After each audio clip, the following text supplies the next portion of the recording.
अस्सलामुअलैकुम। प्रोग्राम किसान की आवाज़ में खुशामदीद। मैं हूँ जिसकी मेज़बान विशाल इम्तियाज़ और उम्मीद है आप सब खैरियत से होंगे। नाज़रीन, आज हम बात करने वाले हैं गोट फार्मिंग के हवाले से, और आज हम जिन मौजू पर बात करेंगे, जो पॉइंट्स हम हाईलाइट करेंगे वो आपके साथ शेयर कर दूं। आज मैं आपको बताऊंगी कि आपने गोट फार्मिंग जब शुरू करनी है तो आपने कौन सी ऐसे अहम पॉइंट्स हैं, ऐसी सिफारिशात हैं जिन पर आप अमल करेंगे तो आप नुकसान नहीं उठाएंगे। इसके अलावा मैं आपको बताऊंगी कि आपने जब अपने बकरे को, छतरे को फरबा करना है तो आपने उसे कौन सी फीड खिलानी है। आज मैं आपके साथ एक ऐसी फीड का फार्मूला शेयर करूंगी जो कि एक नामवर कंपनी का है, लेकिन मैं उसका नाम यहाँ पर नहीं लूँगी, बट मैं आपके साथ उसका फार्मूला शेयर करूँगी क्योंकि मेरी उनके साथ मुज़ाकरात चल रहे थे तो उन्होंने मुझे इसका फार्मूला दे दिया, तो मैं आपके साथ शेयर करूँगी ताकि आप बगैर नुकसान उठाए अपने बकरों को, छतरों को फरबा कर सकें। इसके अलावा मैं आपको बताऊंगी कि आप जानवरों की फितरात को, उनकी आदात को किस तरह समझ सकते हैं, जो कि बहुत ज़्यादा अहम होता है। अक्सर औक़ात ये देखा जाता है कि फार्मर्स जो कि बकरियां पालने के शौकीन होते हैं, बकरियां ले आते हैं, बकरे ले आते हैं, लेकिन वो इससे फ़ायदा उठाने के बजाय नुकसान उठा लेते हैं। उसकी सबसे बड़ी वजह यह है कि उन्हें प्रॉपर गाइडलाइन नहीं दी जाती। उन्हें ये नहीं मालूम होता कि उन्होंने इसके प्रॉपर फार्मिंग कैसे करनी है, उसको फीडिंग कैसे करनी है, या फिर उनकी कौन सी बीमारियाँ जिन पर वो जिनसे वो उनको बचाना चाहिए। तो उन्हें ये चीज़ें मालूम नहीं होती, इस वजह से वो उसमें नुकसान उठा जाते हैं। लेकिन मैं आपको बताऊंगी ऐसे अहम पॉइंट्स जिन पर आप अमल करेंगे तो आप इस नुकसान से बच जाएंगे। नाज़रीन, आपको बताते चलूँ कि हाल ही में हमने एक वर्कशॉप का इनेकाद किया था जो कि लाहौर में करवाई गई थी, और उस वर्कशॉप का मौजू था कमर्शियल सतह पर भेड़ बकरियों की परवरिश अफजाइश। हमने उस वर्कशॉप में तमाम उम्मीदवारों को ये बताया कि आप अपने फार्म में बकरियों को किस तरह से पाल सकते हैं, उनकी फीडिंग कैसे करवाई जाती है, बीमारियां कौन सी होती हैं। हमने ये तमाम बातें उसमें कवर की। लेकिन गोट फार्मिंग एक ऐसा टॉपिक है, इतना वास्ट टॉपिक है कि हम इसे कभी भी एक या दो सेशन में कवर नहीं कर सकते। ये एक ऐसा टॉपिक है जिसमें हर रोज़ तब्दीलियाँ होती हैं, इनोवेशन होती है। तो नाज़रीन, उसी के हवाले से मैं आपको आज मज़ीद भी गाइड करूंगी। आज का प्रोग्राम ख़ास तौर पर उन लोगों के लिए जिन्होंने इस वर्कशॉप में शिरकत की थी, इसके अलावा उन तमाम फार्मर्स के लिए है जो कि बकरियां पालने का शौक़ रखते हैं लेकिन वो किसी वजह से नुकसान उठा लेते हैं। तो अब मैं आपको बताने वाली हूँ कि आपने गोट फार्मिंग प्रॉपर किस तरह करनी है। नाज़रीन, अब अपने प्रोग्राम का बाकायदा आगाज़ करते हैं। अक्सर औक़ात मंडियों में जब हम जाते हैं तो वहाँ पर हमें बहुत ही अच्छे बकरे मिलते हैं जो कि बहुत देखने में भी अच्छे होते हैं, प्यारे भी होते हैं, साफ़ भी होते हैं और फरबा भी अच्छे से हुए होते हैं। लेकिन फार्मर्स ये शिकायत करते हैं कि वो जब अपने घर पर बकरे पालते हैं तो वो उन्हें उस तरह से फरबा नहीं कर पाते जैसे वो मंडी में देखते हैं। अब उसकी वजह यह है कि फार्मर्स को उसकी फीडिंग का प्रॉपर वे नहीं पता होता, जो कि मैं आपको आज बताऊँगी। प्रॉपर गोट फार्मिंग पर मैं पिछले चंद रोज़ से सर्च कर रही थी, क्योंकि हमारे प्रोग्राम की नौयत ही ये है कि हम रिसर्च करते हैं, उसके बाद हम प्रोग्राम बनाकर आप तक डिलीवर करते हैं। तो मैं उस पर रिसर्च मैंने अच्छी खासी की और मुझे कुछ फार्मूलाज कुछ ऐसे अच्छे लगे जो कि मैं आपके साथ शेयर करना चाहती हूँ। जानवर को फरबा करने के लिए हम दो तरीक़ों को अपनाते हैं। नंबर 1 कि हम मंडी से एक ऐसा बकरा ख़रीद कर लाएँ जो कि हमें सस्ता मिल जाता है। 15,000 तक का बकरा ख़रीदते हैं, उसके बाद हम उसे 5-6 महीने फरबा करते, उसे मेहनत करते हैं, और जब ईद कुर्बान करीब आती है या फिर जब मंडी में उसका अच्छा रेट मिल जाता है तो हम उसे फ़रोख्त कर देते हैं, और हमें उस वक्त उसका जो रेट मिलता है वो 50,000 तक मिल जाता है। 40 से 50,000 या फिर 60,000 बहुत हद तक, लेकिन 50,000 तक ही वो मिल जाता है।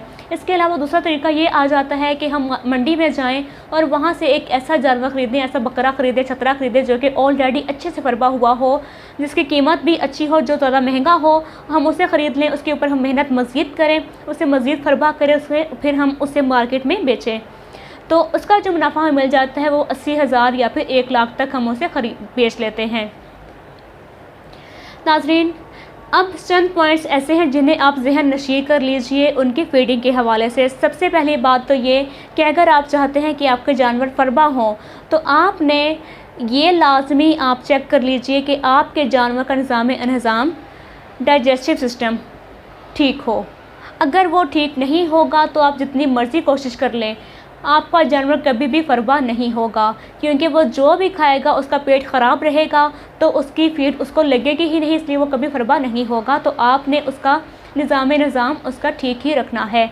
अगर उसका ख़राब रहता है तो आप उसमें मेहनत हरगिज़ ना कीजिए। इसके अलावा बकरियों को चारा डालते वक्त उनकी आदात और फितरात को जहन में रखना चाहिए, क्योंकि बकरे या बकरियां थोड़े से नखरीले होते हैं और ये खुराक खाते कम हैं, ज़ाया ज़्यादा करते हैं। तो हमारे यहाँ फार्मर्स क्या करते हैं कि वो उनको 3 वक्त खाना देते हैं, यानी कि सुबह, दोपहर और शाम, और तीनों वक्त में उन्हें फीड ज़्यादा डाल देते हैं, इसलिए कि वो पूरा दिन खुद ही खाते रहेंगे। लेकिन ऐसा नहीं होता। अब जो बकरे या बकरियां हैं वो थोड़े से नखरीले होते हैं, और जब वो ये देख लें कि फीड पुरानी हो चुकी है या उस पर कोई गंद आ चुका है तो वो उसे नहीं खाते, तो वो फीड ज़ाया भी बहुत ज़्यादा करते हैं। तो बेहतर हल ये है कि आपने जो फीड ज़्यादा डालनी है आप उसे ही डिवाइड कर लें और आप उसे 3 की बजाय 6 वक्त पर दिया करें, 6 टाइम आप उन्हें फीड करें। इस तरह से फीड ज़ाया होने से बच जाएगी। और दूसरी बात ये भी है कि बकरियों और बकरों में ये आदत होती है कि वो अपने चारा जब वो खा रही होती है, चारे के दौरान वो अपनी खुरलियों में ही खड़ी हो जाती हैं। उसमें खड़े होने के साथ ही वो पेशाब भी कर देती हैं, या फिर वो मेंगन जिसे कहा जाता है, फाजिल मादा, वो भी उसमें शामिल कर देती हैं। इसलिए आपने ये भी ख्याल करना है कि जब आपकी बकरी या बकरा खुरली के अंदर खड़ा होकर चारा खा रहा होगा तो आप चारे में हाथ मारते रहें, ताकि आप ये भी देख लें कि क्या किसी जानवर से पेशाब तो नहीं कर दिया या फिर कोई फाजिल मादा तो नहीं जारी कर दिया।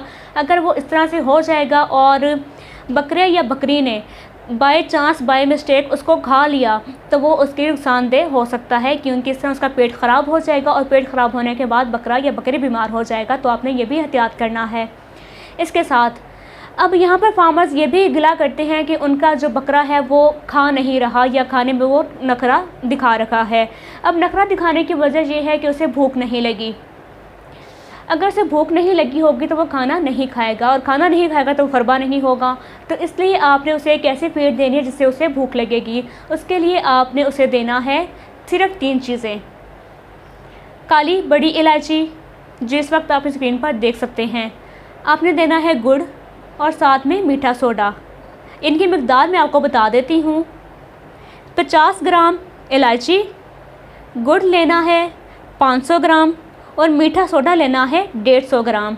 आपने इन तीनों चीज़ों को अच्छे से पीस कर और मिक्स कर लेना है। मिक्स करने के बाद आपने अपने बकरों को और छतरों को, बकरियों को नहीं, सिर्फ छतरों को और बकरों को, कि आपने इनको ही फरबा करना है। तो आपने इनको हर रोज़ दिन में 100 ग्राम खिलाना है। बकरे और छतरे इस खुराक को शौक़ से खा लेंगे। लेकिन यहाँ पर वाज़ेह रहे कि आपने उनको ये वाली खुराक भूख लगने के लिए जो फार्मूला बताया है मैंने आपको, आपने मुसलसल नहीं देनी। आप 3 दिन दे लें, उसके बाद फिर से आप 3 दिन का वक्फ़ा कर लें, उसके बाद आप फिर से 3 दिन दे लें, उसके बाद आप फिर से 3 दिन का वक्फ़ा कर लें। इसलिए आपने वक्फ़े के साथ साथ आपने ही उनको फीड करना है। आपने मुसलसल प्रॉपर फीडिंग नहीं करते रहना। अब मैं आपको बताने वाली हूँ उनको फरबा करने के लिए फीड बनाने का फार्मूला, जो कि मैं एक नामवर कंपनी से मैंने मुज़ाकरात के बाद लिया था, आपके साथ वो शेयर करूँगी मैं। नाज़रीन, यहाँ पर वाज़ेह रहे कि जो मिक़दार आपको बताने वाली हूँ वो ज़्यादा बन जाएगी। अगर आप चाहें तो आप इस मिक़दार को कम भी कर सकते हैं, लेकिन इस तरह जो मिक़दार आपको बताऊँगी मैं उससे आपकी फीड ज़्यादा बन जाएगी। क्योंकि बहुत से फार्मर्स कहते हैं कि हमारे पास 100 बकरियां हैं या 50 बकरियां हैं, तो आप हमें ज़्यादा ही फीड बताया करें, क्योंकि हमारे पास 5-10 तो नहीं है जो हम कम फीड बनाएं। तो मैंने उनके हिसाब से ही आपको फीड बताने वाली हूँ। यहाँ पर आपने जो अज़ा लेनी है उनमें शामिल है खलबनोला 28 किलो, चोकर गंदम की आपने लेनी है 20 किलो, आपने राइस पॉलिश लेनी है 10 किलो, शीरा आपने लेना है 18 किलो, भूसा गंदम का आपने लेना है 20 किलो, डीसीपी पाउडर आपने लेना है 1 किलो। डीसीपी पाउडर याद रहे कि फरबा करने के लिए बहुत ज़्यादा अहम होता है। नमक आपने लेना है 1 किलो, यूरिया शामिल कीजिएगा 2 किलो। नाजरीन, ये तमाम अज़ा कुल मिलाकर 100 किलोग्राम का बन जाएगा। तो आपने इस तरह से इनकी फीड को तैयार करना है। आपने जो फीड का फार्मूला मैंने आपको बता दिया है, आप इस तरह से फीड तैयार कर लीजिएगा और अपने जानवर को खिला दीजिएगा। इस तरह आपका जानवर शर्तिया फरबा हो जाएगा। नाजरीन, जानवर को फार्म पर लाने के बाद उसकी डिवॉर्मिंग लाजमी कीजिए, क्योंकि अगर उसके पेट में कीड़े होंगे तो वो फरबा नहीं होगा, क्योंकि उसकी फीड उसको नहीं मिलेगी। जो पेट में कीड़े मौजूद होंगे वो खा जाएंगे। इसलिए आपने उसकी डिवॉर्मिंग लाजमी करनी है ताकि उसके पेट में जो कीड़े हैं वो ना बचें। अगर आपको ये तरीका नहीं आता डिवर्मिंग करने का तो भी आप नीचे कमेंट करके बता सकते हैं। मैं आपके रेफरेंस के साथ एक नेक्स्ट वीडियो बनाती हूँ जिसमें आपको इसका तरीका भी बता दिया जाएगा कि आपने किस तरह से करनी है।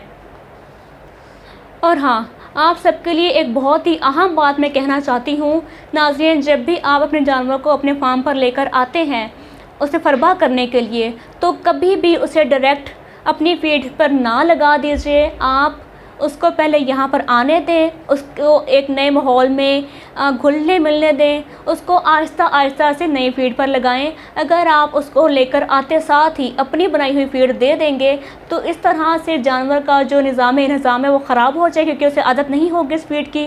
तो आपने कभी भी उसको एकदम से फीड पर नहीं लगाना, आपने चंद दिन बाद या फिर आहिस्ता आहिस्ता ही आपने फीड देनी है। और ज़्यादा फीड भी आपने नहीं देनी, आप आहिस्ता आहिस्ता दिन गुजरने के साथ फीड की जो मिकदार है उसको बढ़ाते जाइएगा फरबा करने के लिहाज से। अगर आप उसको मौके पर एक ज़्यादा फीड देना शुरू कर देंगे तो उस तरह से PPR फैलने का ख़तरा ज़्यादा होता है। PPR जिसे कांटा कहा जाता है, ये आंतड़ियों का जहर होता है, इससे निज़ाम ख़राब हो जाता है। तो इस बीमारी में अक्सर औक़ात बकरियों की अमवात ज़्यादा होती है, तो आपने इस बात का ख़ास ख्याल रखना है। नाज़रीन, ये था आज का प्रोग्राम जो कि आपके लिए बनाया गया था। अगर इस प्रोग्राम के हवाले से आपके ज़हन में कोई सवाल है तो आप मुझे कमेंट करके बता सकते हैं, आपको मैं रिप्लाई कर दूँगी। इसके अलावा अगर आप चाहते हैं कि मैं किसी और टॉपिक पर आपको प्रोग्राम बनाकर दूँ तो आप मुझे कमेंट करके भी बता सकते हैं। आपको ये आज का प्रोग्राम कैसा लगा अपनी कीमती राय से ज़रूर नवाजिएगा, नीचे लाइक कीजिएगा, कमेंट कीजिएगा और अपना बहुत ख्याल रखिएगा।